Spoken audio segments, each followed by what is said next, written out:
来看咱政府禁止中国的小红书到今年已经有4个月的时间，一个月平均诈骗的案件是减73%，那财损也减51%，显示已经有明显来降低风险。有学者是认为讲，若准备解除限制，安尼也是需要小红书的业者呢配合咱的政府来提出防止诈骗的措施，也毋过目前这业者是拢无回应。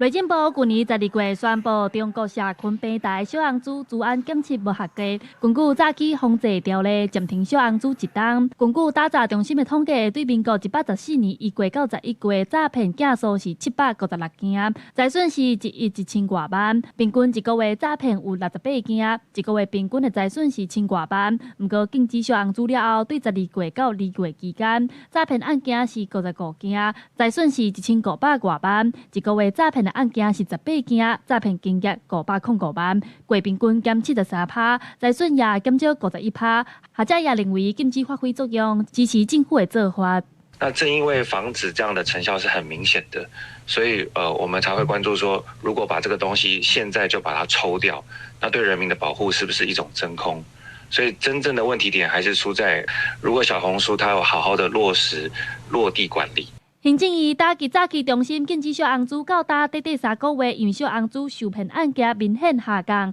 学者也认为，若是平台业者看重台湾市场，是毋是希望开放，也是爱看小红书的态度，够愿意配合台湾的法律。我们也要就是鼓励小红书，它要勇于承担它的责任，因为毕竟它不能够享受到流量的好处，可是对于台湾的那些使用者被诈骗的情况，它却袖手不管。 目前，行政院也继续发函小红书伫咧上海的经营者，提出防止诈骗的改善方案。第一是要求小红书要向台湾提出完整的技术管理改善计划；第二是积极改善诈骗广告泛滥的情形。不过，小红书公司拢毋捌做出回应。记者陈亚轩、林旭凯台北报道。